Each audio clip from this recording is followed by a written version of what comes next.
इन्हें संविधान द्वारा लागू किया गया है और कोई भी व्यक्ति या संस्था इन्हें हमसे छीन नहीं सकती।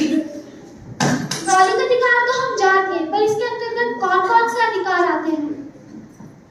मौलिक अधिकार के अंतर्गत कई सारे अधिकार आते हैं। आइए जानते हैं इस लघु नाटिका के माध्यम से। दृश्य 1।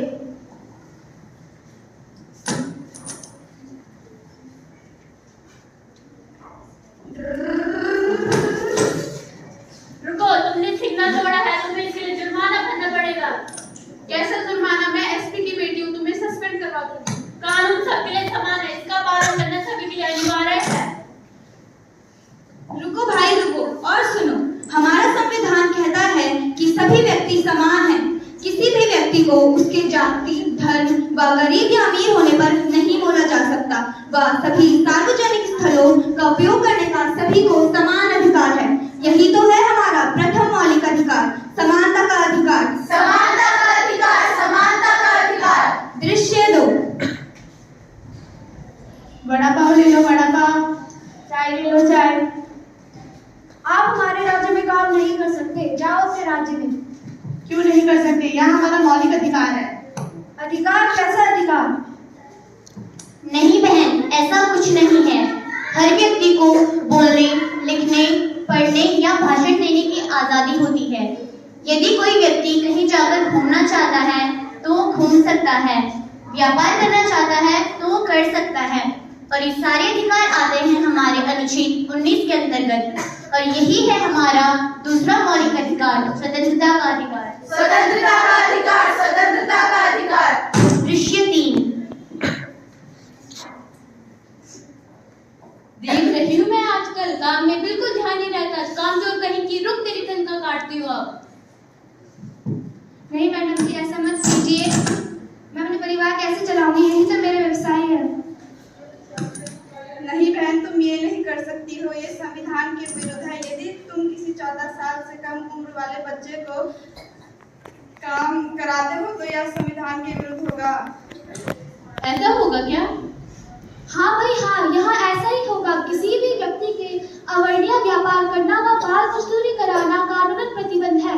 अगर आप किसी भी व्यक्ति के मर्जी के खिलाफ उससे कोई भी कार्य कराते हैं तो यह उसके अधिकारों का उल्लंघन होगा। यही तो है हमारा तीसरा मौलिक अधिकार, शोषण के विरुद्ध अधिकार। शोषण के विरुद्ध अधिकार, शोषण के विरुद्ध अधिकार। दृश्य 4।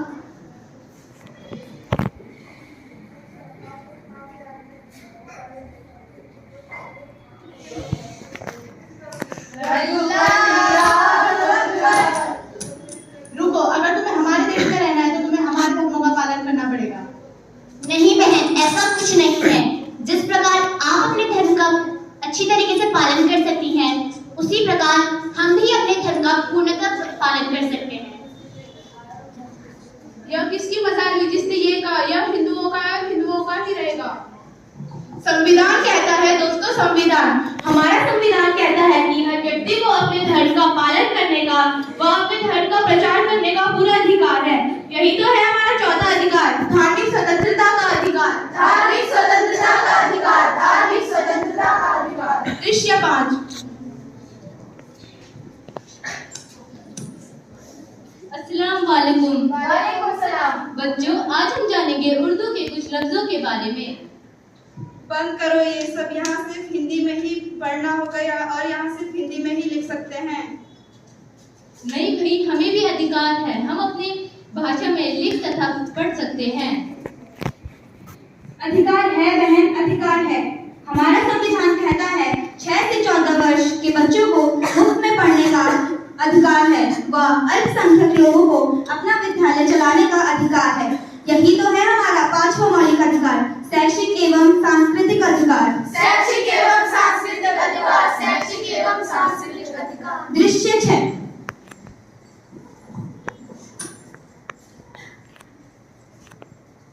या क्या कर रहे हो? आपने इसे 3 दिन से जेल के अंदर बंद करके रखा है। ये हमारे संविधान के विरुद्ध है। कौन सा अधिकार? किसने दिया तुम्हें अधिकार? जाओ यहाँ से। क्या आप जानते नहीं? यदि आपने किसी व्यक्ति को 24 घंटों के अंतर्गत अदालत के सामने पेश नहीं किया तो आपके ऊपर कार्यवाही की जा सकती है और आपको अदालत में पेश किया जा सकता है। चले जाओ। आप सही कह रहे हैं भाई साहब। यदि कोई व्यक्ति हमारे मौलिक अधिकारों का उल्लंघन करता है तो हम न्यायालय में जा सकते हैं, क्योंकि संविधान को अपने मौलिक अधिकारों का संरक्षण करने की जिम्मेदारी सौंपी गई है। इसलिए तो बाबा साहेब ने इसे संविधान की आत्मा कहा है। यही तो है हमारा छठवां एवं आखिरी अधिकार, संवैधानिक उपचारों का अधिकार। संवैधानिक उपचारों का अधिकार, संवैधानिक उपचारों का अधिकार। हमने अपने मौलिक अधिकारों के बारे में तो जान लिया, पर हमें अपने मौलिक कर्तव्य भी तो निभाने होंगे। तो मैं आप सबके सामने कुछ मौलिक कर्तव्य बोलूंगी और आप सभी मेरे बहुत दोहराएंगे। हमारा पहला मौलिक कर्तव्य है अपने राष्ट्रध्वज यानी तिरंगे का सम्मान करना। अपने राष्ट्रीय ध्वज यानी तिरंगे का सम्मान करना। हमारा दूसरा मौलिक अधिकार है अपनी राष्ट्रीय धरोहरों का सम्मान करना। अपने राष्ट्रीय धरोहरों का सम्मान करना। हमारा तीसरा मौलिक कर्तव्य है अपने राष्ट्रगीत व राष्ट्रगान का सम्मान करना। अपने राष्ट्रगीत व राष्ट्रगान का सम्मान करना। तो ये थे हमारे कुछ मौलिक कर्तव्य, पर हमें अपने किसी भी अधिकार का उपयोग करते वक्त यह बात ध्यान में रखनी है कि हमारे देश की राष्ट्रीय व सामाजिक शांति भंग न हो।